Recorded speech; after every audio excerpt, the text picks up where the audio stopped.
عمل کا ہو جذبہ عطا یا الہی، عمل کا ہو جذبہ عطا یا الہی، گناہوں سے مجھ کو بچایا الہی، گناہوں سے مجھ کو بچایا الہی۔ الحمدللہ رب العالمین والصلاة والسلام علی خاتم النبیین، اما بعد فاعوذ باللہ من الشیطان الرجیم، بسم اللہ الرحمن الرحیم۔ الصلاة والسلام علیکہ یا رسول اللہ وعلی آلکہ واصحابکہ یا حبیب اللہ، الصلاة والسلام علیکہ یا نبی اللہ وعلی آلکہ واصحابکہ یا نور اللہ۔ FGN چینل کے ناظرین ایک بار پھر حاضر ہو چکے ہیں لے کر پروگرام جس کا نام ہے کام کی باتیں۔ جی ہاں، یہ وہی سلسلہ ہے جس کے اندر ہم باتیں کرتے ہیں کام کی، اور بڑی انفارمیشن آپ تک ہم پہنچانے کی کوشش کرتے ہیں۔ آج بھی انشاءاللہ الکریم بڑی پیاری پیاری باتیں اور بڑے کام کی باتیں آپ تک ہم پہنچائیں گے، گوش گزار کریں گے، تو آپ کو پروگرام میں شامل رہنا ہے۔ انشاءاللہ بہت کچھ علم دین کا خزانہ آپ کے ہاتھ آئے گا۔ ابتدا کرتے ہیں درود پاک کی فضیلت سے۔ حضور جان عالم سید عالم صلی اللہ تعالی علیہ وسلم نے نماز کے بعد حمد و ثنا و درود شریف پڑھنے والے سے فرمایا کہ دعا مانگ قبول کی جائے گی، سوال کر دیا جائے گا۔ آئیے ہم بھی پڑھ لیتے ہیں درود شریف۔ صلو علی الحبیب صلی اللہ تعالی علی محمد صلی اللہ علیہ وسلم۔ ناظرین کرام، ہم اس پروگرام کے اندر ایک ٹاپک پر گفتگو کرتے ہیں۔ انداز یہ ہوتا ہے کہ میری جانب سے سوال ہوتے ہیں۔ ہمارے جو گیسٹ ہوتے ہیں رکن ہند مشاورت حاجی اعجاز صاحب آج بھی جلوہ فرما ہیں۔ کیسے ہیں حضرت؟ آپ ٹھیک ہیں؟ الحمدللہ رب العالمین۔ ماشاءاللہ۔ ناظرین ایک ٹاپک پر ہم بات کرتے ہیں، سوال میری طرف سے ہوتا ہے، جواب حاجی صاحب دیتے ہیں، رہنمائی کرتے ہیں۔ آج کا جو ٹاپک ہے میں یوں سمجھتا ہوں بہت اہم ہے، اور یہ بڑے کام کی بات ہے، تو اس کو توجہ سے سننا ہے۔ اور اس کو میں یوں کہوں کہ اگر وہ اچھی خصلت کسی کے اندر ہے تو وہ معاشرے میں ایک نمایاں نظر آتا ہے، اور اگر وہ والی بری خصلت کہیں گے یا اس کو بیکار بات کہیں گے، اگر وہ کسی کے اندر ہے تو پھر وہ بندہ معاشرے میں بھی ذلیل و خوار ہوتا ہے۔ ناظرین آج کا ٹاپک ہے سچ اور جھوٹ۔ اب یہ آپ اس کو نارمل نہ سمجھیں کہ بس بات کہہ دی سچ اور جھوٹ، یہ تو اس پر بات ہوتی رہتی ہے، ہم تو سچ ہی بولتے ہیں، جھوٹ نہیں بولتے۔ تو اس کو ہمیں تھوڑا ڈیپ سمجھنا ہے، اس کو تفصیل کے ساتھ سمجھنا ہے۔ آغاز کرتے ہیں پروگرام کا۔ سوال پہلا میں حضور آپ کی طرف بڑھانا چاہوں گا کہ یہ ہے کہ سچ کیوں بولنا ضروری ہے؟ ایک سوال سب سے پہلا یہ ہے میری جانب سے۔ بسم اللہ الرحمن الرحیم۔ دیکھیں، سب سے پہلے تو ایک اس کا یہ جواب میں دوں کہ آپ کسی بھی مذہب کے ماننے والے سے ایک چیز پوچھے کہ سچ اچھا یا جھوٹ اچھا، تو آپ کو کوئی بھی نہیں کہے گا کہ جھوٹ بہت اچھی چیز ہے۔ بات تو صحیح ہے۔ سب یہی کہیں گے کہ سب سچ کو مانتے ہیں، اور سب یہی کہتے ہیں کہ سچ بولنا چاہیے، جھوٹ نہیں بولنا چاہیے۔ ایک تو وجہ یہ کہ سچ کو سب اچھا مانتے ہیں، صحیح ہے۔ لیکن ہم چونکہ مسلمان ہیں، اور مسلمان قرآن کو مانتا ہے، حدیث کو مانتا ہے، اور قرآن و حدیث کی مانتا ہے۔ بے شک۔ اللہ تبارک و تعالیٰ نے قرآن میں اور نبی پاک صلی اللہ علیہ وسلم کی بہت ساری احادیث کے اندر سچ بولنے کا حکم فرمایا گیا، اس کی ترغیب دلائی گئی، بلکہ یوں کہیں کہ سچ بولنے کے فضائل بیان کیے گئے ہیں۔ صحیح۔ قرآن میں بھی آئے ہیں، روایتوں میں بھی آئے ہیں، اور جھوٹ بولنے کی باقاعدہ وعید بیان کی گئی ہے۔ تو جھوٹ بولنے کی وعید کا بیان کرنا ہی اس بات کی دلیل ہے کہ سچ بولنے کے فضائل ہوں گے۔ جی۔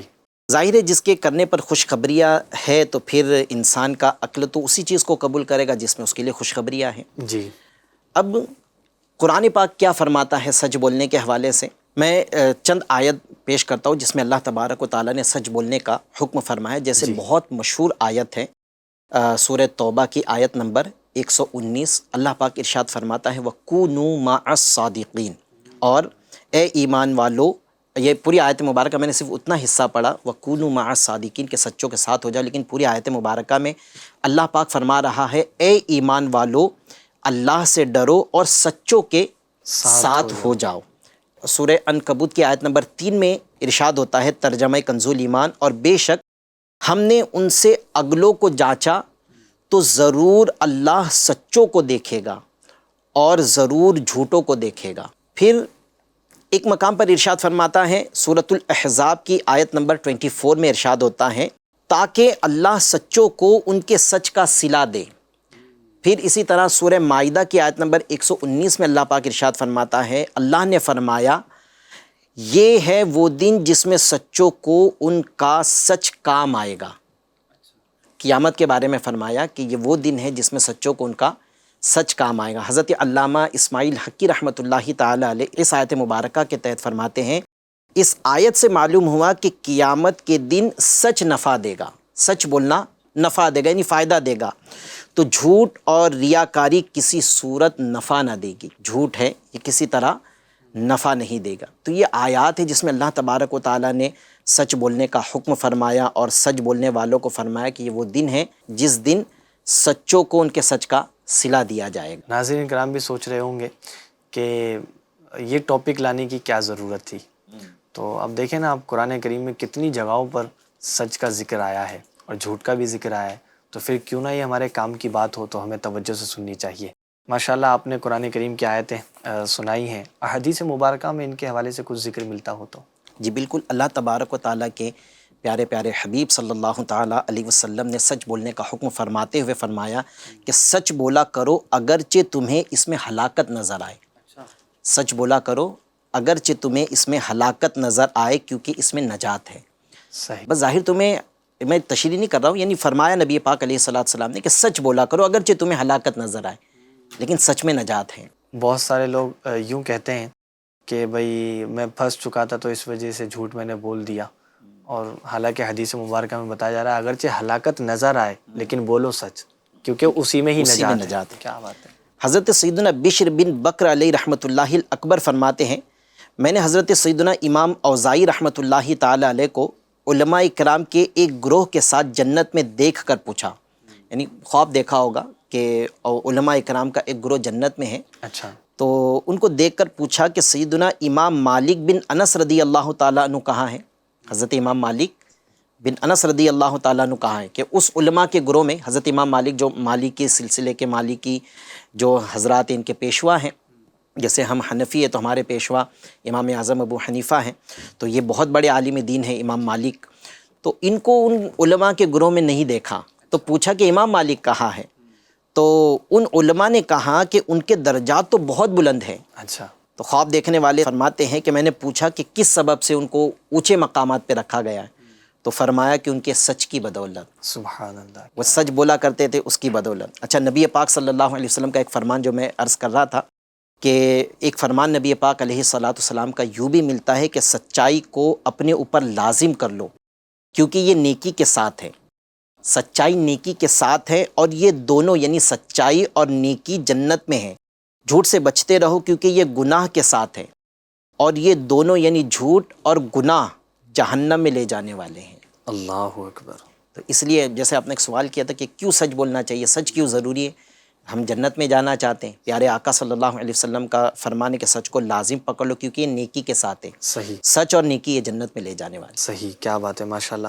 اچھا، جیسے آپ نے سچ کے حوالے سے بتایا کہ سچ بولنے والے کو جنت ملے گی، اگر ہم بات کریں جھوٹ کے حوالے سے تو جھوٹ کے کیا نقصانات ہیں؟ دنیاوی بھی نقصان ہیں یا کچھ آخرت کے بھی نقصان ہیں اس میں؟ دیکھیں، جہاں سچ کے فوائد ہیں تو ظاہر ہے کہ پھر جھوٹ کی جو ہے وہ مذمت ہی ہوگی، اس کے نقصانات ہی ہوں گے، اور اس کے بے شمار نقصانات ہیں۔ سب سے بڑا تو یہ ہے کہ لعنت اللہ علی الکاذبین، پارہ 3 سورہ آل عمران کی آیت نمبر 61 میں اللہ پاک نے ارشاد فرمایا کہ جھوٹوں پر اللہ کی لعنت ہے۔ اب تو بچا ہی کچھ نہیں۔ اب جب اللہ پاک جھوٹ بولنے والوں پر لعنت فرما رہا ہے تو ہمیں غور کر لینا چاہیے کہ پھر جھوٹ کتنا نقصان کا سبب ہے۔ اچھا، دوسری چیز کہ مفسر شہیر حکیم الامت مفتی احمد یار خان نعیمی رحمۃ اللہ علیہ ایک جگہ لکھتے ہیں کہ جھوٹ جو ہے نا یہ تمام گناہوں کی جڑ ہے، تمام گناہوں کی جڑ ہے۔ پھر اسی طرح اللہ پاک کے آخری نبی صلی اللہ علیہ وسلم نے جھوٹ کی مذمت بیان کرتے ہوئے ایک مقام پر ارشاد فرمایا کہ 4 باتیں جس میں ہوگی وہ پکا منافق ہوگا۔ 4 باتیں بیان فرمائی کہ وہ جن میں ہوں گی وہ پکا منافق ہوگا، اور جس میں ان میں سے ایک بات ہوگی، یعنی کوئی ایسا ہوگا جس میں چاروں نہیں ہوگی، کوئی ایک بات ہوگی، تو اس میں نفاق کی ایک خصلت ہوگی، یہاں تک کہ وہ اسے چھوڑ دے۔ پھر فرمایا کہ وہ 4 باتیں کون سی ہیں؟ ایک یہ ہے کہ جب اس کے پاس امانت رکھی جائے تو اس میں خیانت کرے گا، تو یہ منافق کی ایک سمجھ لو کہ ایک صفت ہے منافق کی۔ دوسری چیز بیان فرمائی کہ جب بات کرے گا تو جھوٹ بولے گا، جھوٹ بولنا یہ منافق کی صفت ہے۔ پھر فرمایا کہ جب وعدہ کرے گا تو دھوکہ دے گا، وعدہ پورا نہیں کرے گا، وعدہ نبھائے گا نہیں، وعدہ خلافی کرے گا۔ اور چوتھی بات ارشاد فرمائی کہ جب جھگڑا کرے گا تو گالیاں دے گا۔ یہ 4 چیزیں منافق کی علامت بیان فرمائی نبی پاک صلی اللہ علیہ وسلم نے۔ پھر ایک وعید ہے۔ اچھا، آج بہت سارے لوگ آپ کو دکھیں گے ایک شکوہ کرتے ہیں ہمارے گھر میں برکت نہیں ہے، ٹھیک ہے؟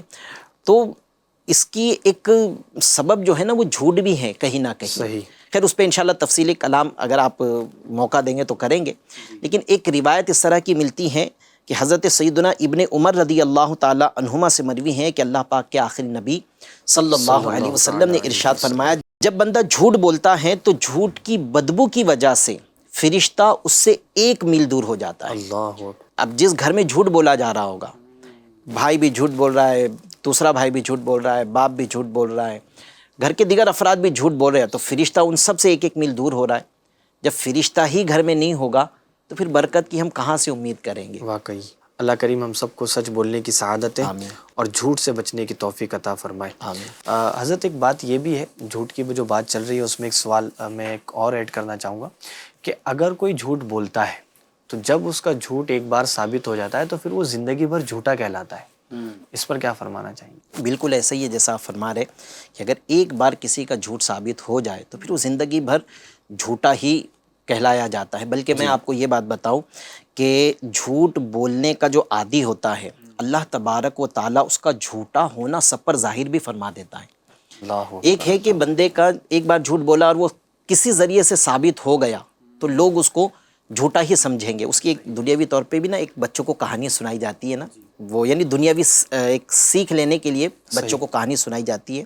وہ یہاں میں بس وہ کہانی کو مختصر میں بیان کرتا ہوں کہ ایک چرواہا تھا، وہ اپنی بکریاں چراتا تھا اور چراتے نے اس کو ایک مسخری سوچتی تھی اور مسخری میں وہ جھوٹ کہا کرتا تھا۔ کیا کہتا؟ وہ زور زور سے بکریاں چراتے ہوئے شور کرتا تھا، صدا لگاتا تھا کہ میری بکریوں کو بچاؤ، شیر حملہ کر رہا ہے، شیر میری بکریاں لے جائے گا، میری بکریوں کو بچاؤ۔ تو آس پاس جو کسان کھیتوں میں کام کر رہے ہوتے سب اس کی مدد کے لیے پہنچ جاتے ہیں۔ صحیح۔ جب پہنچتے تو وہ ہنستا اور کہتا کہ میں تو جھوٹ بول رہا تھا، میں تو مذاق کر رہا تھا، کوئی شیر نہیں ہے، میری بکریاں تو آرام کے ساتھ چر رہی ہیں، سیف ہیں۔ تو کسان اپنے اپنے کھیتوں میں واپس چلے جاتے ہیں۔ اس طرح وہ کئی مرتبہ اس نے کیا۔ اچھا ایک مرتبہ ہوا یوں کہ واقعی میں شیر آ گیا اچھا اور اس کی بکریوں پر، اس کی جو بھی مویشی تھے اس پر حملہ کر دیا۔ اب وہ پھر چلانے لگا تو کچھ کسان جانے لگے تو کچھ نے کہا کہ وہ جھوٹ بولتا ہے، اس کی مسخری کرنے کی عادت ہے، آج بھی ایسا ہی ہوگا، ہم جائیں گے کوئی شیر نہیں ہوگا، اس کی بکری آرام سے چل رہی ہوگی، ہمارا جانا فضول جائے گا، اس لیے کوئی نہ جائے۔ وہ چلاتا رہا، شیر اپنا کام کر گیا، اس کے جھوٹ نے اس کو نقصان میں مبتلا کر دیا۔ صحیح۔ تو یہ ہوتا ہے کہ جب جھوٹ بولتا ہے نا تو اب اگر وہ کبھی سچ بھی بول رہا ہے تب بھی اس کے جھوٹ بولنے کی عادت کی وجہ سے اس کے سچ کو بھی لوگ جھوٹی سمجھیں گے۔ صحیح۔ اچھا، دوسری جو چیز میں نے بیان کی کہ اللہ تبارک و تعالیٰ بھی ظاہر فرما دیتا ہے جھوٹے کو۔ اس کے بارے میں روایت ہے، علامہ حافظ ابن حجر عسقلانی رحمۃ اللہ تعالیٰ علیہ فرماتے ہیں کہ حدیث پاک میں فرمایا گیا کہ بندہ جھوٹ بولتا رہتا ہے تو اسے بہت زیادہ جھوٹا لکھ دیا جاتا ہے، اللہ اکبر۔ یعنی اس کے لیے یہ حکم کر دیا جاتا ہے کہ یہ جھوٹا ہے، فرشتوں پر اس کا جھوٹا ہونا ظاہر کر دیا جاتا ہے اور زمین والوں کے دلوں میں بھی یہ بات ڈال دی جاتی ہے اللہ کہ یہ جھوٹا ہے۔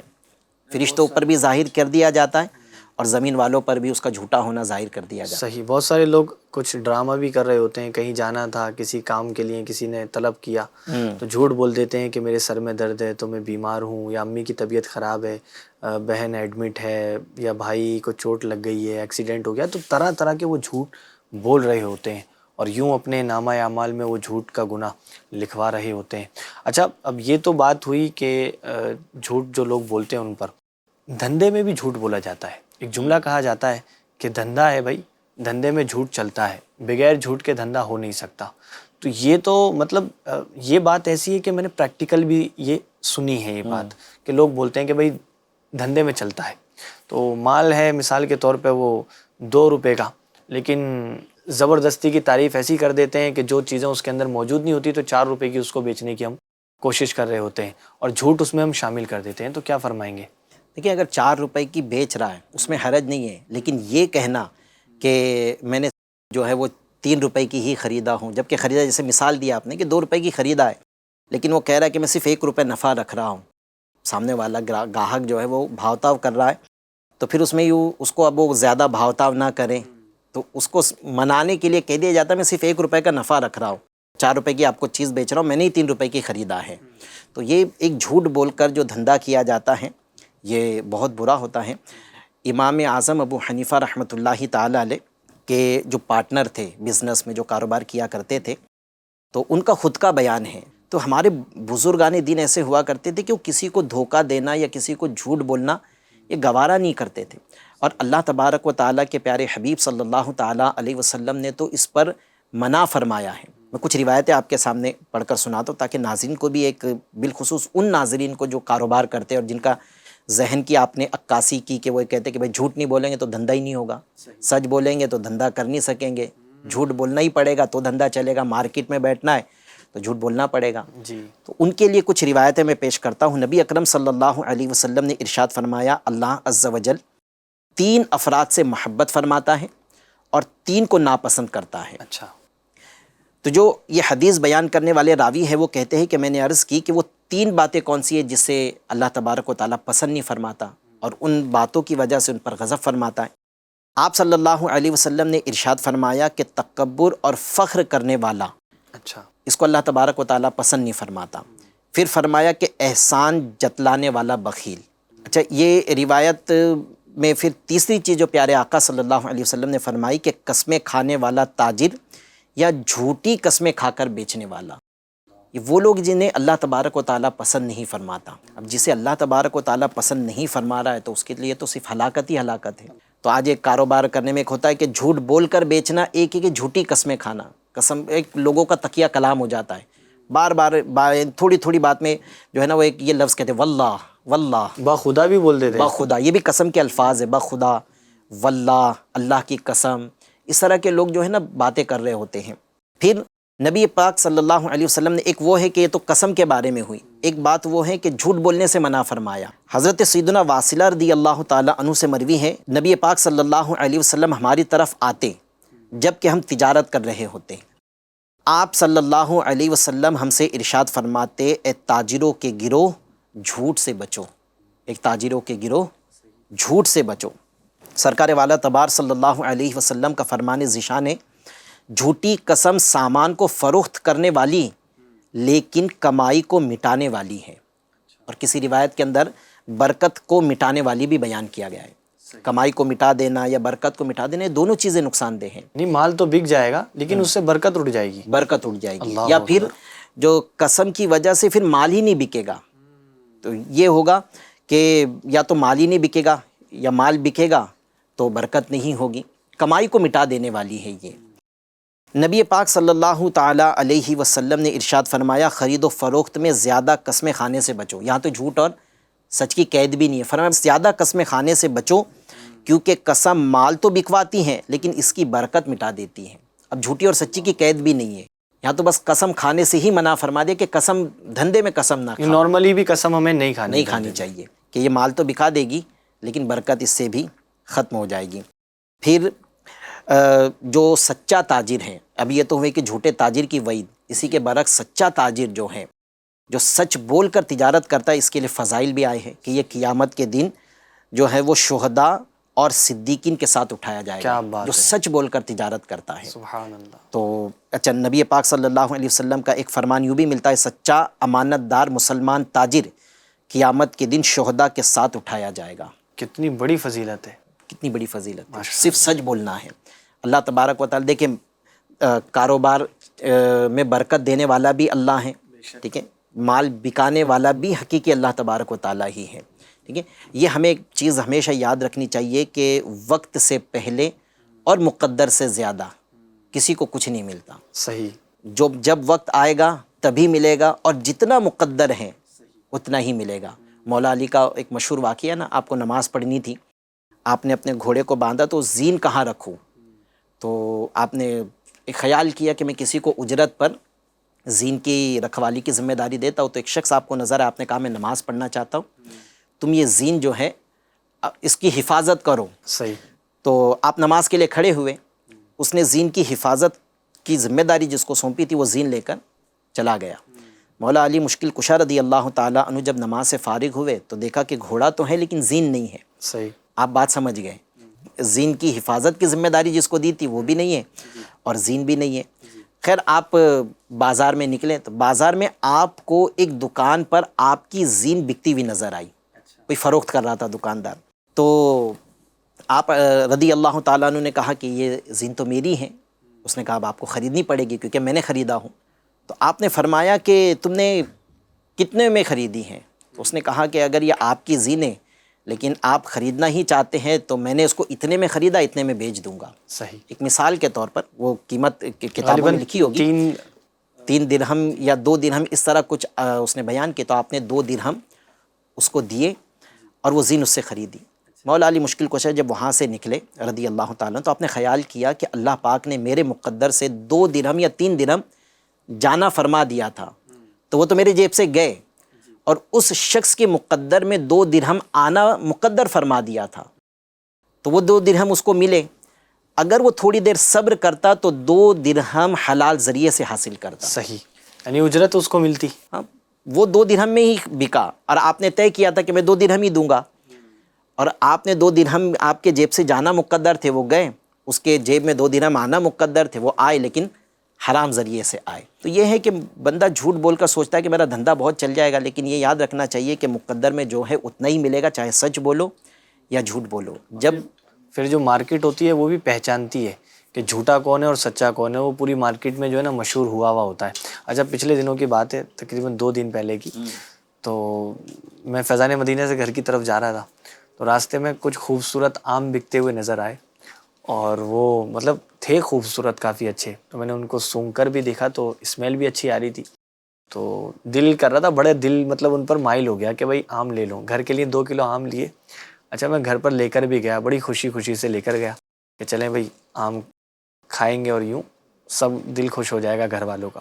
اچھا جب دسترخوان پر بیٹھے 1-1.5 گھنٹے کے بعد، تو جب اس کو کاٹا تو دیکھ کر تو ہوش اڑ گئے پورے کہ یار یہ کیا ہو گیا۔ تو پھر سوچا کہ ہو سکتا ہے یہ خراب نکلا ہوگا آم، دوسرا کاٹا تو وہ اس سے زیادہ بری کیفیت میں نکلا۔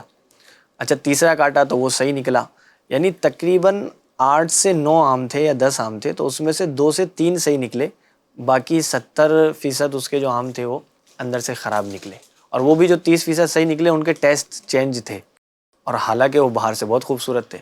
اچھا اب جب میں اس سے خرید رہا تھا نا، تب وہ شخص بول رہا تھا کہ حضرت یہ بہت اچھا آم ہے، اور میں نے اس سے ریٹ کم کروائے تو اس نے ریٹ کم نہیں کیے کہ میں نے آپ کو ریٹ مناسب بتائیں، یہ مہنگے آم ہیں۔ تو میں نے بولا چلیں بھائی یہ کہہ بھی رہا ہے مہنگے آم ہیں، اچھے آم ہیں، اور یہ دکھنے میں لگ بھی اچھے رہیں، تو میں نے لے لیے۔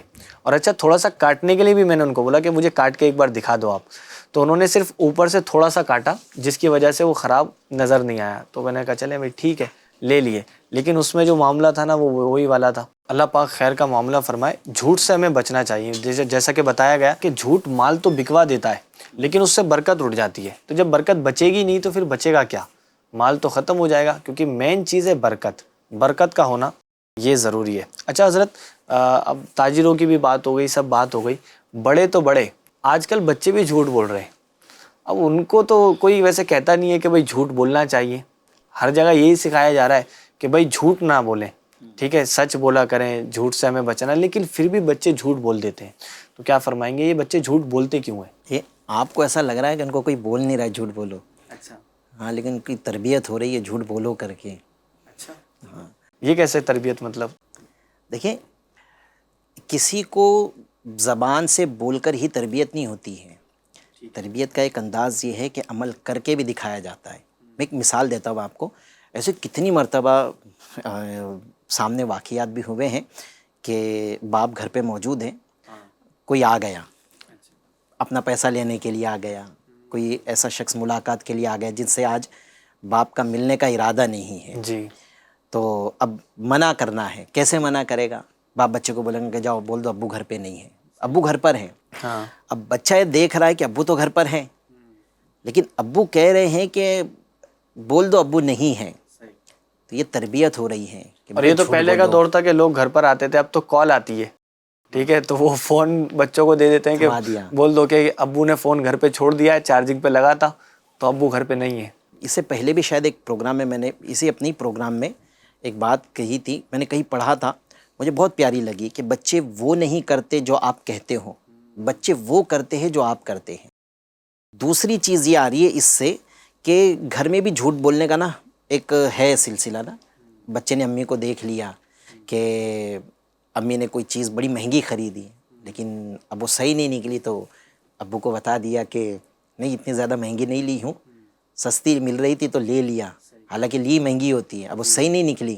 تو بچے تو دیکھ رہا ہے, ابو تو تھوڑی حساب لینے والے ہیں, صحیح ہے, شوہر حساب نہیں لے گا. تو بچہ دیکھ رہا ہے کہ بچہ ساتھ تھا, بچے نے دیکھا کہ امی نے ایک مثال کے طور پہ 1000 روپے کی لی, لیکن ابو کو بول دیا 300 روپے کی لی. یا دیکھ رہی ہے کہ بچہ دیکھ رہا ہے کہ اب امی نے 1000 روپے کی لی, لیکن ابو کو بول دیا 1500 روپے کی لی ہے, تاکہ 500 روپے اپنی جیب میں. یہ بچے کی تربیت ہو رہی ہے. بچوں کو لگ رہا ہے کہ امی نے ابو سے جھوٹ بولا, مطلب جھوٹ بولنا اچھی بات ہے. یہ یوں کہہ لیں کہ بچنے کی ایک اچھی صورت ہے, ہاں, یا بینیفٹ کا ایک نمونہ ہے. ایک ٹرک مل گئی بچوں کو کہ ابو کے چنگل سے بچنے کے لیے جھوٹ بولا جا سکتا ہے. صحیح, تو وہ پھر وہ امی سے بچنے کے لیے جھوٹ بولے گا بچہ, ظاہر سی بات ہے. کسی نہ کسی سے پھر وہ یا تو ٹیچر سے بچنے کے لیے جھوٹ بولے گا, پڑوسی سے بچنے کے لیے جھوٹ بولے گا, پڑوسی کے بچے کو مار دیا, امی کی مار سے اب اپنے آپ کو بچانے کے لیے جھوٹ بولے گا. تربیت ہو گئی نا اس کی کہ اب ابا کے غصے سے بچنے کے لیے امی نے جھوٹ بولا, تو امی کے غصے سے بچنے کے لیے مجھے جھوٹ بولنا ہے. تو یہ تربیت کی وجہ سے پھر بچوں بھی جو ہے وہ بچپن سے ہی ایک جھوٹ کے ساتھ پروان چڑھ رہے ہیں. صحیح, ماشاءاللہ گفتگو اچھی خاصی ہو چکی ہے سچ اور جھوٹ پر. ایک لاسٹ سوال میں یہ کرنا چاہوں گا کہ لوگ کہتے تو ہیں کہ ہم سچ بولتے ہیں, جھوٹ نہیں بولتے, لیکن کچھ اس طرح کے جھوٹ ہیں جو بے خیالی میں لوگ بول جاتے ہیں, اگر ان کی نشاندہی کی جائے تو اس پر کیا فرمائیں گے؟ ایک چیز تو وہی ہے جو اب اس کے بہت مختلف انداز ہوتے ہیں. ایک کبھی کسی نے کال کیا, ٹھیک ہے, اب مجھے میرے سامنے فون ہے, رنگ بھی بج رہی ہے, میں دیکھ بھی رہا ہوں, ٹھیک ہے, لیکن مجھے ابھی اٹھانا نہیں ہے, کچھ بھی وجہ ہو سکتی ہے.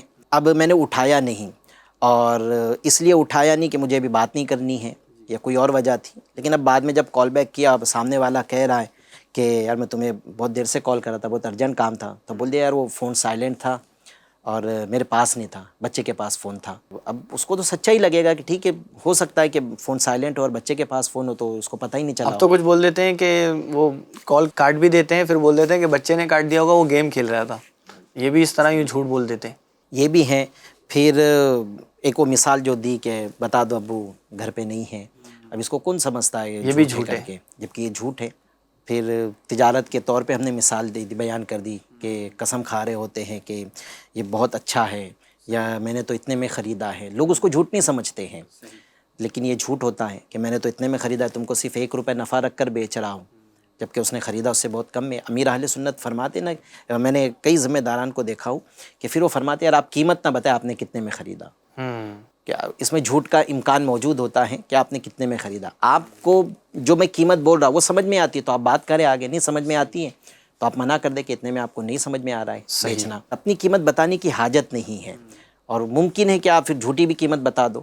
تو ہم نے پوچھا ہی نہیں کہ آپ نے کتنے میں خریدا. جب کوئی پوچھتا ہے تو پوچھنا بھی نہیں چاہیے, صحیح, ہو سکتا سامنے والا جھوٹ بولنے پر مجبور ہو جائے. صحیح. تو اس طرح کے اچھا کچھ سوالات ایسے کیے جاتے ہیں کہ جس سے بھی جھوٹ بولنے پہ لوگ مجبور ہو جاتے ہیں, اور پھر وہ اس کو جھوٹ بھی نہیں سمجھ رہے ہوتے ہیں. جیسے ایک مثال کے طور پہ آپ نے مجھے گھر پہ دعوت دی, یا میں نے آپ کو گھر پہ دعوت دی, آپ آئے, اب کھانا کھا رہے, میں نے آپ سے پوچھ لیا کیف بھائی کھانا کیسا بنا ہے. اب ہو سکتا ہے آپ کے مزاج کے اندر جو ہے وہ تیل والا کھانا نہیں ہے, میرا کھانا جو پیش کیا اس میں تیل تھا. ہو سکتا ہے کہ آپ زیادہ تیکھا کھانے کے آپ کا مزاج نہ ہو, کھانا تیز بنا تھا. اب آپ تھوڑی کہیں گے یار اعجاز بھائی کیسا کھانا بنا ہے, کتنا تیل ڈال دیا, کتنا تیز بنا دیا. آپ کو پتہ ہے کہ یار اس کے گھر میں آیا ہو, اس نے کھانا کھلایا ہے, یہ نہیں کہوں گا. آپ ہو سکتا ہے کہ مروتاً یہ بات کہہ دے نہیں ماشاءاللہ بہت اچھا بنا ہے کھانا. تو اب آپ کو جب کہ پتہ ہے کہ کھانا میرے مزاج کے مطابق نہیں ہے, لیکن آپ نے کہہ دیا, تو یہ جھوٹ ہو گیا آپ کا. صحیح. لوگ اس کو اب جھوٹ نہیں سمجھ رہے ہوتے ہیں. اتنی دور سے سفر کر کر آیا, جس کے گھر پہ پہنچا وہ پوچھ رہا ہے کہ سفر میں کوئی تکلیف تو نہیں ہوئی.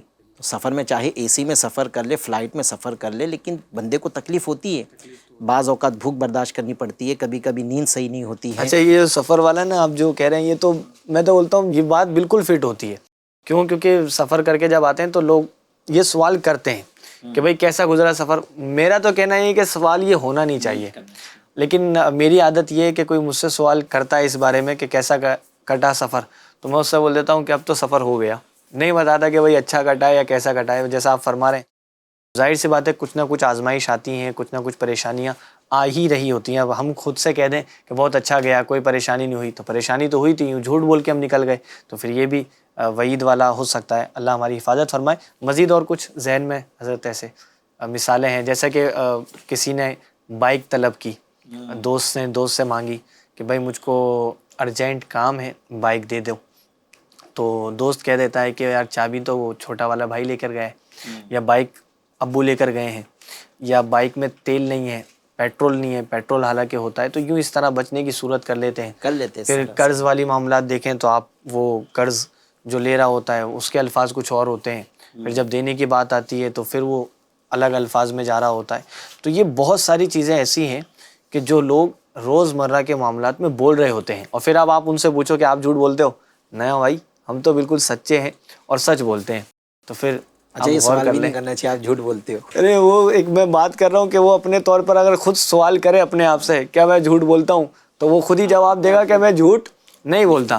لیکن یوں روز جو معاملات ہو رہے ہوتے ہیں تو اس میں وہ بول کر نکل جاتے ہیں۔ تو اس میں عرض یہی ہے کہ ہمیں جو ہے نا تھوڑی اس پہ توجہ دینی ہے اور جھوٹ سے بچنا ہے، دعا بھی کرنی ہے اللہ کریم ہمیں ہر تمام تر گناہوں سے محفوظ فرمائے۔ ناظرین کرام، جھوٹ اور سچ کے حوالے سے بڑی پیاری انفارمیشن آپ تک پہنچائی گئی ہے۔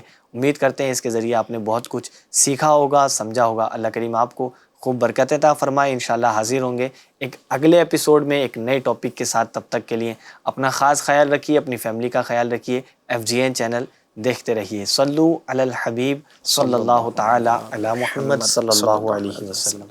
عمل کا ہو جذبہ عطا یا الہی، عمل کا ہو جذبہ عطا یا الہی، گناہوں سے مجھ کو بچایا الہی، گناہوں سے مجھ کو بچایا الہی۔